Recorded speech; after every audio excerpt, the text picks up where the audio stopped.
이 거룩한 주일에 하나님께서 우리에게 허락하신 말씀은 예레미야 20장 7절에서 13절 말씀입니다. 여호와여, 주께서 나를 권유하심으로 내가 그 권유를 받았사오며 주께서 나보다 강하사 이기셨으므로 내가 조롱거리가 되니 사람마다 종일토록 나를 조롱하나이다. 내가 말할 때마다 외치며 파멸과 멸망을 선포하므로 여호와의 말씀으로 말미암아 내가 종일토록 치욕과 모욕거리가 됨이니이다.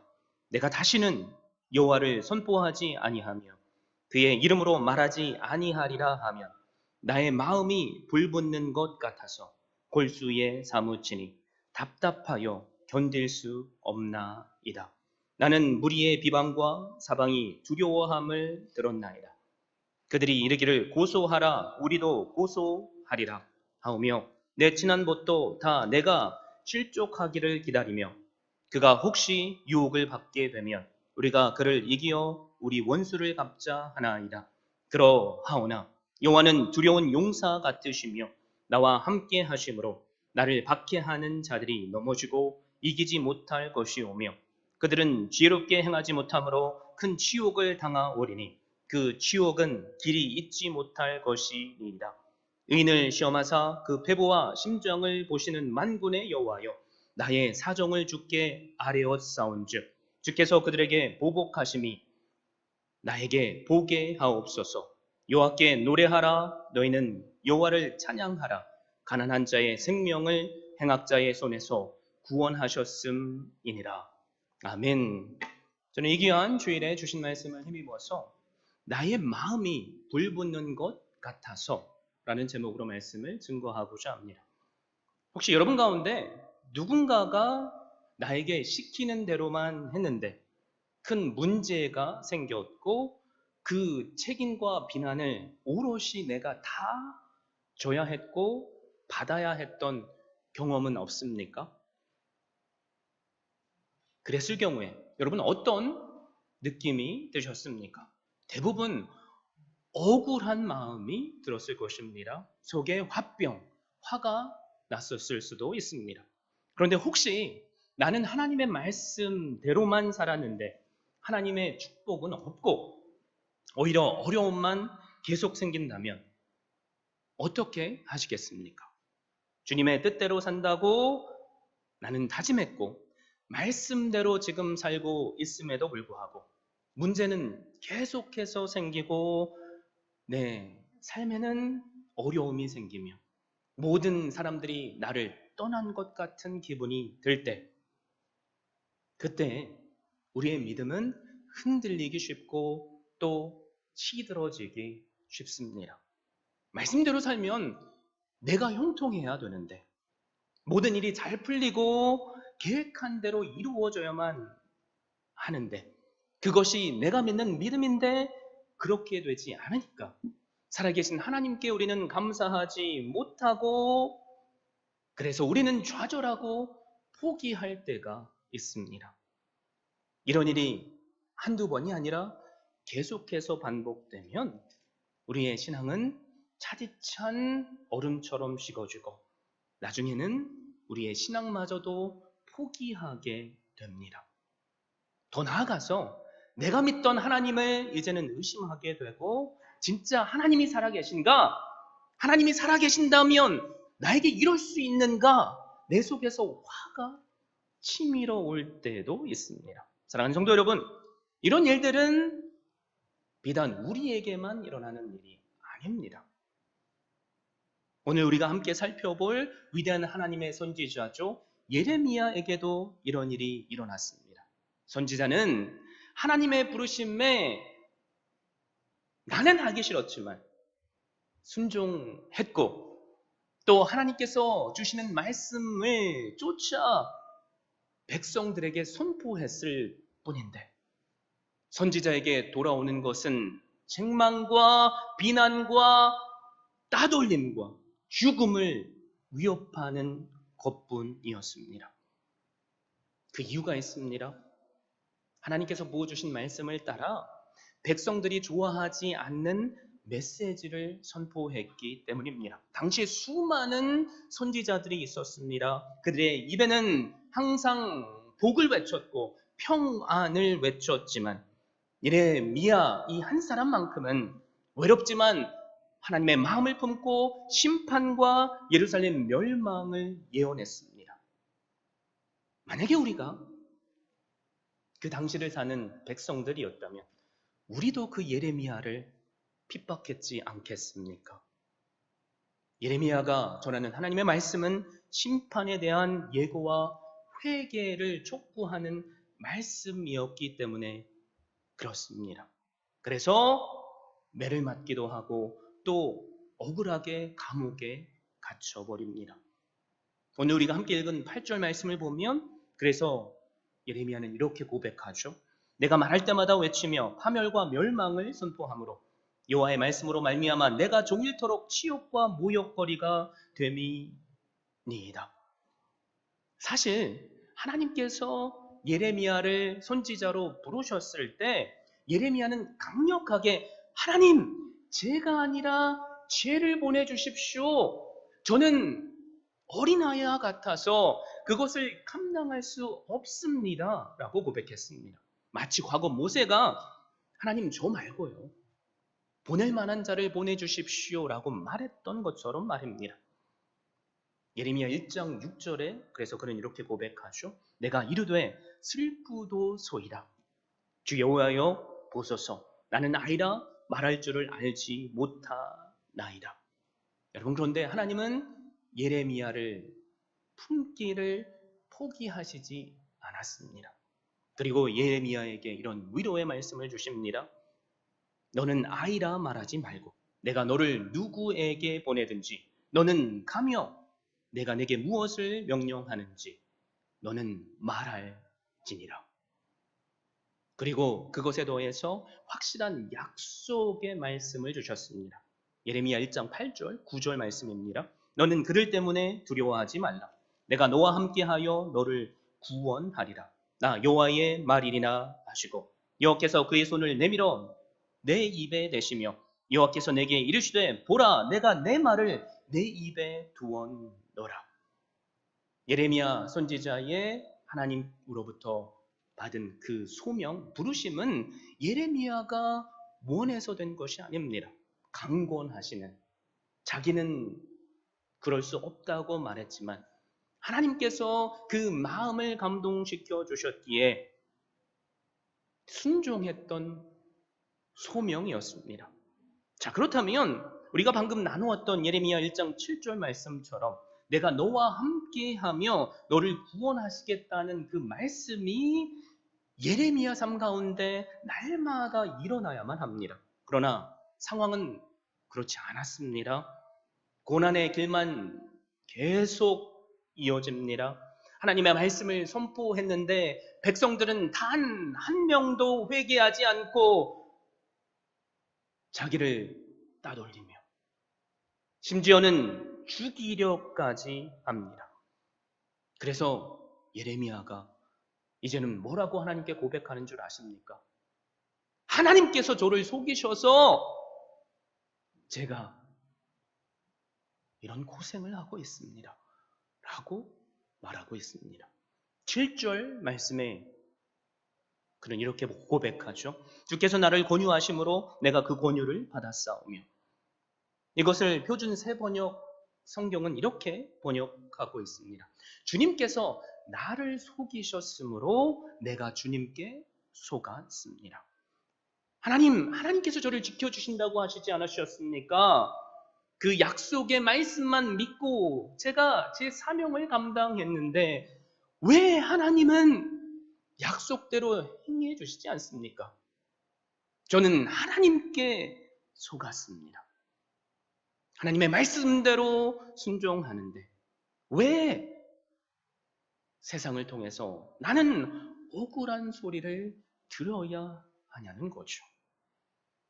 저기 예레미야가 뭐라고 고백합니까? 나의 친한 친구들까지도 나의 멸망을 바랐다고 고백합니다. 10절에 내 친한 벗도 다 내가 실족하기를 기다리며 그가 혹시 유혹을 받게 되면 우리가 그를 이기어 우리 원수를 갚자 하나이다. 지금 예레미야의 심정 여러분 느껴지십니까? 나는 하나님의 말씀대로 살기로 결단했고 말씀에 따라 순종했을 뿐인데 내가 가장 신뢰하는 내 친구도 나를 버렸습니다. 아니, 버린 정도가 아니라 기회만 엿보며 내가 넘어지기를 바라고 기다리고 있습니다. 넘어지면 그때 고발하겠다는 거죠. 나를 죽이려고까지 생각합니다. 저는 이 말씀을 함께 묵상하고 준비하면서 예레미야의 그 입술의 고백이 저의 마음에 너무나도 큰 동감으로 다가왔습니다. 우리가 하나님의 일을 할 때 얼마나 많은 오해를 받습니까? 나는 하나님의 말씀으로 따라 순종하며 살기로 결단했는데 내가 열심을 내면 낼수록 내 주변에는 내가 가장 신뢰하는 형제 자매들조차도 나를 원망하고 내가 잘 되는 것을 바라지 않을 때 우리는 얼마나 좌절하고 실망합니까? 만약에 여러분이 예레미야의 입장이라고 생각해 보십시오. 우리 가운데 그럼에도 불구하고 하나님 저는 끝까지 하나님께서 주신 사명을 감당하겠습니다. 하나님 저는 사람도 필요 없습니다. 오직 하나님의 말씀만 있으면 됩니다. 하나님께서 함께 하시면 됩니다. 저는 그 길을 끝까지 감당하겠습니다. 자신 있게 고백할 수 있는 분 계십니까? 부끄럽지만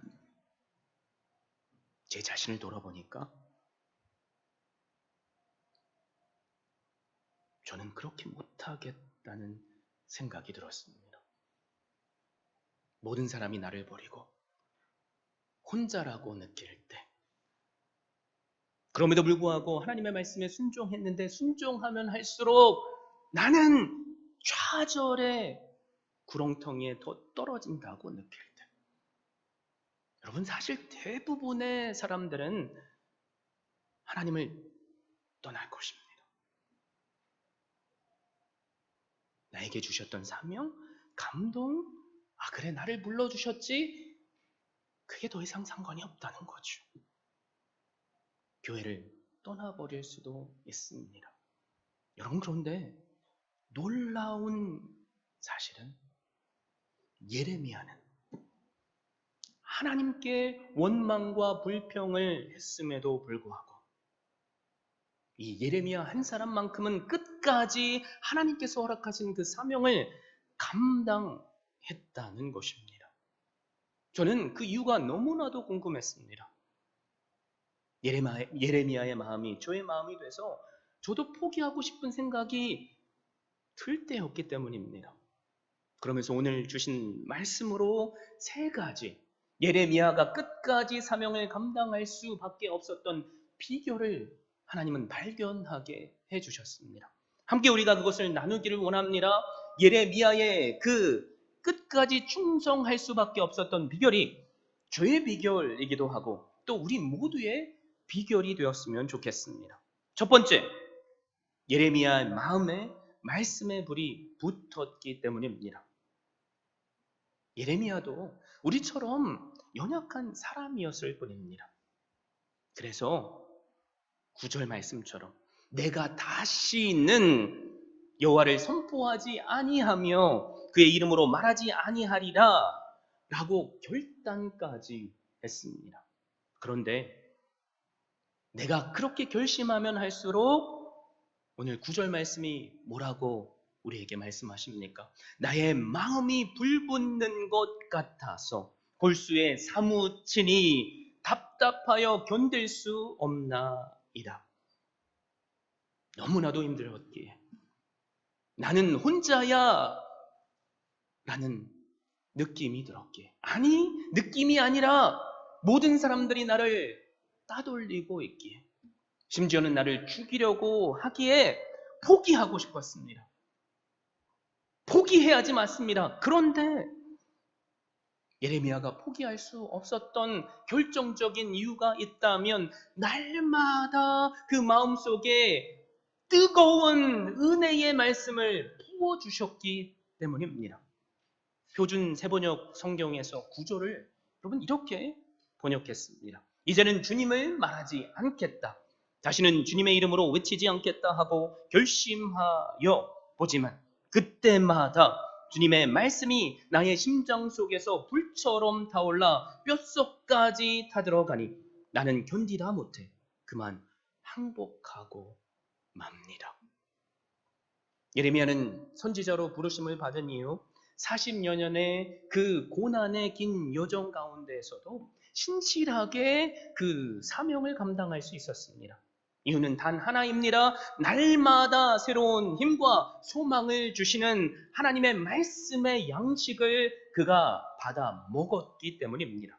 그래서 예레미야 15장 16절에 만군의 하나님 여호와시여 나는 주의 이름으로 일컬음을 받는 자라 내가 주의 말씀을 얻어 먹었사오니 주의 말씀은 내게 기쁨과 내 마음의 즐거움이오나 라고 고백하고 있습니다. 날마다 새롭게 부어주시는 그 뜨거운 하나님의 은혜의 말씀을 예레미야가 받았다는 말입니다. 그래서 그 말씀 때문에 내 고난보다도 기뻐하게 하시는 기쁨을 누릴 수 있었고 내 마음에 화병이 나서 미쳐야 오른데 그 마음에는 기쁨이 넘쳤습니다. 사랑하는 성도 여러분, 하나님께서 예레미야를 강권해서 불러주셨습니다. 우리도 하나님께서 불러주셨죠. 여러분 그런데 그 부르심 하나만으로는 우리는 절대로 우리에게 허락하신 그 사명을 끝까지 감당하지 못합니다. 왜 그렇습니까? 내 안에서는 선한 것이 절대로 나올 수 없기 때문입니다. 그래서 우리도 예레미야처럼 날마다 숨쉬는 순간마다 하나님으로부터 부어주시는 말씀의 양식을 받아 먹어야만 합니다. 예레미야 애가 모든 이스라엘 백성들이 바벨론으로 포로로 끌려가는 그 상황에서 3장 22절 23절에 보면 예레미야만큼은 놀라운 고백을 합니다. 여호와의 인자와 긍휼이 무궁하심으로 우리가 진멸되지 아니함이니이다. 그것들이 아침마다 새로우니 주의 성실하심이 크시도소이다. 아침마다 현실을 보면 사람이 죽어나갑니다. 내가 의지할 내 예루살렘 성전이 무너져 내렸습니다. 내 집에는 이곳저곳 구멍이 뚫렸고 찬바람이 거세게 나를 엄습합니다. 그런데 매일 아침마다 나에게 부어주시는 그 놀라운 하나님의 말씀을 내 마음의 양식으로 삼으니까 그 입술에는 절망이 아니라 소망을 노래하고 있습니다. 예레미야 애가 3장 21절에 그래서 예레미야는 이렇게 고백합니다. 이것을 내가 내 마음에 담아 두었더니 그것이 오히려 나의 소망이 되었습니다. 약속의 말씀을 붙잡고 그 말씀을 날마다 묵상할 때 절망이 소망이 되었고 낙심이 기쁨이 되었습니다. 여러분, 예레미야 한 사람뿐만이 아니라 오늘을 사는 우리도 마찬가지여야만 합니다. 우리의 삶을 보십시오. 코로나가 지금 이 땅에 만연하고 있습니다. 그것 때문에 누군가는 잡을 잃었고 누군가는 비즈니스마저도 문을 닫아야 했으며 누군가는 사랑하는 사람마저도 주님 품으로 보내야만 했습니다. 절망의 순간들이 오늘 우리에게도 있다는 거죠. 그럼에도 불구하고 열심을 내어서 주님의 교회를 섬겼는데 나에게 돌아오는 말은 네가 뭔데? 너만 다 하려고 그래. 네가 뭐가 그렇게 잘났는데. 때로는 오해의 말도 듣게 됩니다. 여러분, 그럴 때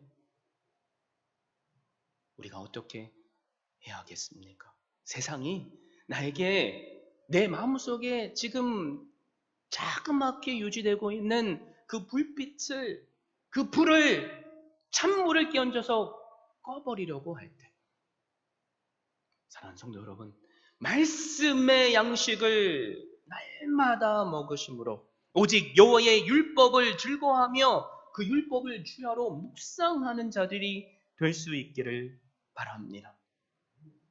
하나님의 말씀은 살아있고 생명력이 있습니다. 죽어가는 심령을 살리십니다. 꺼져가는 불빛을 활활 타오르게 하십니다.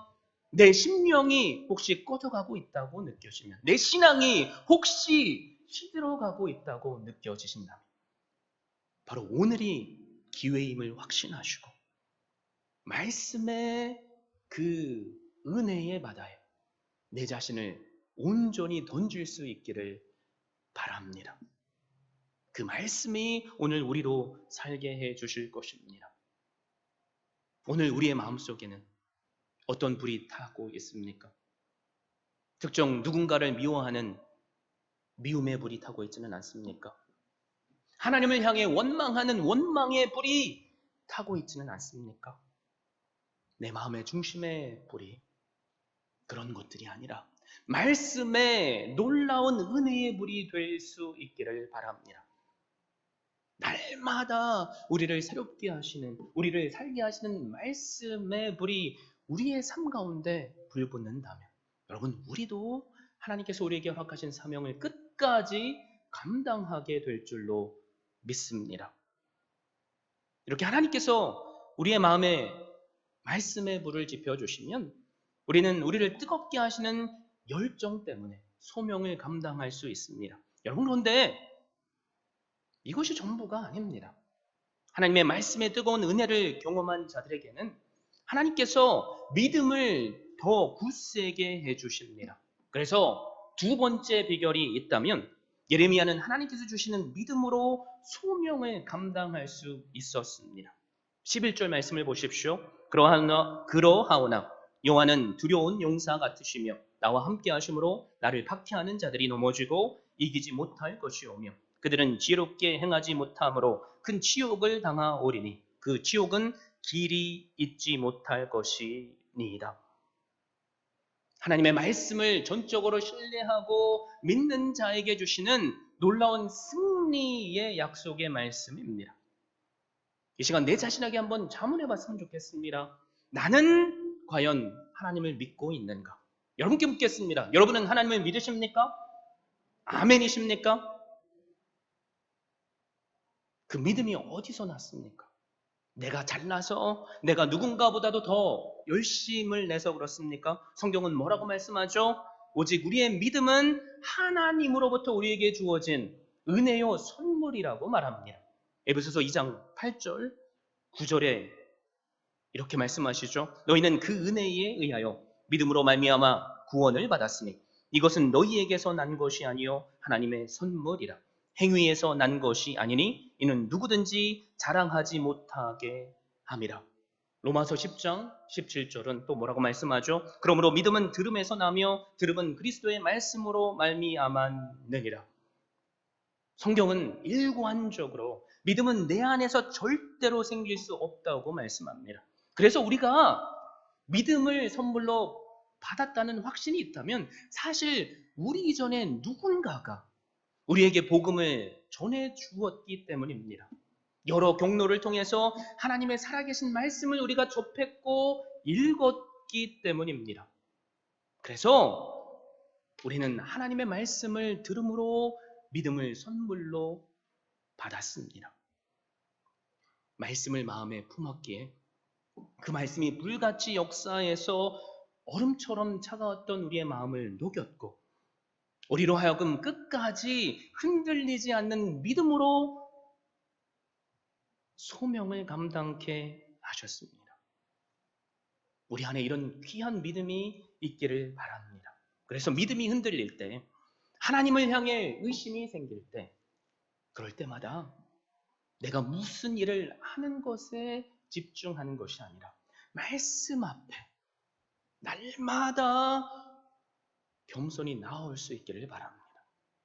그럴 때 하나님은 우리에게 믿음을 허락하여 주십니다. 제 자신을 돌아보면 저도 과거에는 죄인이었을 뿐입니다.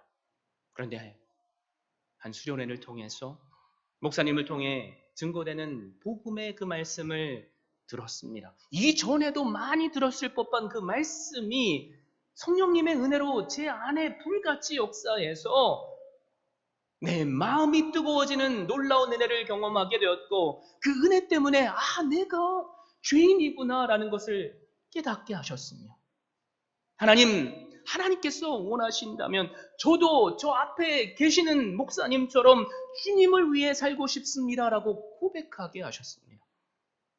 그 고백이 오늘 이 시간 저로 하여금 이 자리에 서 있게 해주셨습니다. 그래도 제 삶을 돌아보니까 어려운 일들이 너무나도 많았습니다. 그럴 때마다 사실 사람이 위로가 되었을 수도 있지만 결정적으로 저에게 위로가 되었던 것은 놀라운 하나님의 약속의 말씀들이었습니다. 그 말씀을 한번 읽으면 사실 마음에 별로 안 와닿을 때가 있습니다. 그런데 그 말씀을 붙잡고 날마다 묵상하고 묵상해 보니까 그 말씀이 오히려 살아서 내 안에서 역사하셨으며 나에게 감당할 수 없는 믿음을 주셨습니다. 넘어졌는데 하나님께서 그 말씀으로 저를 일으켜 세워주셨고 여기까지 인도해 주셨습니다. 이 시간 생명의 말씀을 우리가 붙잡을 수 있기를 바랍니다. 그래서 그 말씀이 우리로 살게 하시는 은혜 우리 모두가 누릴 수 있기를 바랍니다. 예레미야가 포기할 수 없었던 이유 두 가지 이미 말씀드렸습니다. 말씀의 불이 나를 불처럼 그 열정으로 뜨겁게 하셨기 때문입니다. 두 번째는 그 말씀이 나로 하여금 흔들리지 않는 믿음을 허락하셨기 때문입니다. 여러분, 그런데 세상은 언제나 우리에게 우리의 뜨거웠던 그 열정을 쉽게 만드는 차가운 물을 끼얹습니다. 그 차가운 물들이 우리 안에 계속해서 부어지게 되면 우리도 넘어질 수 있다는 거죠. 그래서 우리에게 마지막 세 번째 비결이 필요합니다. 그것은 바로 우리의 기도가 하나님의 그 놀라우신 불에 더해져서 놀라운 땔감이 되게 하는 것입니다.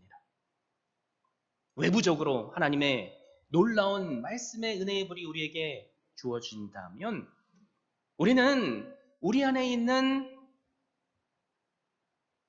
내 것으로는 그 불이 언젠가는 꺼질 수밖에 없습니다. 모든 불들이 그러는 것처럼 말이죠. 그런데 기도가 우리의 땔감이 되게 하면 하나님은 그 기도에 불을 붙여주시고 우리의 사명이 삶이 닿는 순간까지 우리를 인도해 주실 것입니다. 그래서 12절에 이렇게 고백하죠. 의인을 시험하사 그 배보와 심장을 보시는 만군의 여호와여, 나의 사정을 주께 아뢰었사온즉 주께서 그들에게 보복하심을 나에게 보게 하옵소서. 의인을 시험하사라고 말씀하셨죠. 살펴보신다는 말입니다. 우리의 기도를 들으시는 것만이 아니라 우리의 마음의 중심까지 하나님은 보신다는 거죠. 그래서 우리의 입술로 하나님께 간절히 기도하면 하나님은 그 기도를 단 하나도 땅에 떨어지지 않게 하십니다. 그 기도에 놀라운 성령의 불을 묻혀주시고 그 기도가 땔감이 되어서 우리 마음속에 꺼지지 않는 불을 허락하십니다. 예레미야는 기도함을 통해서 그것을 깨닫게 되었습니다. 그래서 예레미야서를 보면 절망 가운데 예레미야가 외치는 소망의 메시지들을 우리는 볼 수 있습니다. 29장 12절, 13절. 너희가 내게 부르짖으며 내게 와서 기도하면 내가 너희들의 기도를 들을 것이요. 너희가 온 마음으로 나를 구하면 나를 찾을 것이요. 나를 만나리라. 예레미야 33장 3절. 너는 내게 부르짖으라. 내가 내게 응답하겠고 내가 알지 못하는 크고 은밀한 일을 내게 보이리라. 절망의 상황 가운데 예레미야가 어떻게 이런 고백을 할 수 있었습니까? 말씀에 붙잡힌 바 되어서 흔들리지 않는 믿음을 주신 그 하나님께 날마다 기도의 땔감을 더했기 때문입니다. 그러니까 예레미야는 그것을 삶으로 경험했고 입술로 고백할 수 있었습니다. 혹시 우리 가운데 하나님의 말씀에 따라 순종하려고 노력하는데 자꾸 가정 안에서 이런저런 문제가 일어나는 분들 계십니까? 비즈니스에서도 또 교회 안에서도 이런저런 내 믿음으로는 감당할 수 없는 일들을 겪고 계신 분 있으십니까? 그래서 나에게 허락하셨던 그 뜨거웠던 첫사랑의 마음을 이제는 잃어버리고 내 마음이 차디찬 얼음처럼 식어버리진 않으셨습니까? 그렇다면 오늘 이 시간 우리의 마음마저도 예레미야처럼 뜨겁게 은혜의 불길로 함께 하시는 하나님을 우리 모두가 만날 수 있기를 바랍니다. 내 마음, 내 힘으로는 뜨겁게 할 수 없습니다. 하나님의 말씀의 불을 언제나 접하십시오. 어떻게 우리가 그것을 행할 수 있습니까? 말씀을 들을 수 있는 자리에 여러분 열심으로 나오시면 됩니다. 모든 예배의 자리에 나오십시오. 날마다 하나님의 말씀을 읽고 또 묵상하며 큐티해 보십시오. 그 말씀이 살아서 역사하셔서 내 인생을 이끄시는 놀라운 은혜를 우리도 경험하게 될 것입니다. 그럼에도 불구하고 혹시 여기 가운데 목사님, 제가요 한 30년 넘게 교회를 다녔는데 예배 나름대로 잘 다녔어요. 근데도 내 마음에 불은 하나님께서 안 붙여주시던데 도대체 언제 제 마음에 불을 붙여주신 겁니까? 라고 질문하실 분 계십니까? 여러분, 혹시 내 마음이 그 생각과 같다면 꼭 기억하십시오. 주전자에 그 밑에 불을 피우면 여러분 그 주전자는 무조건 끓기 마련입니다. 그런데 그 불의 크기가 크냐 작냐에 따라서 그 끓는 시간의 차이가 있을 뿐입니다. 나라는 그릇을 하나님의 말씀 볼 위에 올려놔 보십시오. 예배 자리에 참석하시며 불 하나를 때우시고 날마다 하나님의 말씀을 묵상하며 또 다른 말씀의 불을 더해 보십시오. 그러면 우리가 감당할 수 없는 우리로 뜨겁게 역사하시는 하나님의 은혜를 누리게 될 줄로 믿습니다. 사람마다 그때는 다릅니다. 그러나 우리가 말씀의 불에 나라는 그릇을 온전히 맡길 수만 있다면 하나님은 우리 모두를 뜨겁게 역사하시는 은혜의 자리로 이끌어 주실 줄 믿습니다. 그러나 기억하십시오. 세상은 여전히 우리에게 찬물을 끼얹을 것입니다. 그것이 나의 가족이 될 수 있습니다. 내 친한 친구가 될 수 있습니다. 교회 형제 자매들이 될 수 있습니다. 그러므로 날마다 하나님의 말씀의 불에 내 기도라는 땔감을 더하심으로 끝까지 우리도 사명을 감당케 하시는 놀라운 은혜를 누리시기를 바랍니다. 우리에게 주신 사명이 그렇다면 무엇입니까? 한 영혼을 가서 제자 삼는 것입니다. 우리에게 주신 직업과 그리고 달란트는 다 다르지만 하나님께서 우리에게 궁극적으로 원하시는 것은 말씀대로 순종하며 복음을 증거해서 나 때문에 내 가족이 주님 앞에 돌아오는 것, 나 때문에 내 이웃이 내 만나는 사람들이 주님 앞에 돌아오게 하는 것입니다. 그 비결, 내가 먼저 말씀의 은혜에 충만하게 뜨거워지면 됩니다. 뜨거운 열기는 나 불이야 라고 말하지 않아도 내 옆에 있는 사람에게 무조건 전해지기 때문입니다. 그러면 그 식었던 마음도 하나님께서 말씀의 은혜로 불처럼 타오르게 하실 것입니다. 그리고 우리도 우리의 생명이 다하는 그날까지 사명을 감당케 해 주실 것입니다. 이 거룩한 주일에 저에게 소망이 있다면 그 말씀에 우리로 뜨겁게 하시는 불의 은혜가 저뿐만이 아니라 우리 모두의 은혜가 되기를 바랍니다. 그래서 그 뜨겁게 하시는 은혜로 말미암아 흔들리지 않는 믿음이 우리의 믿음이 되고 우리의 기도라는 땔감이 더해져서 우리로 날마다 승리케 하시며 끝까지 우리의 숨결이 닿는 순간까지 사명을 감당케 하시는 그 은혜를 누리시는 한 분 한 분 될 수 있기를 예수 그리스도의 이름으로 축원드립니다.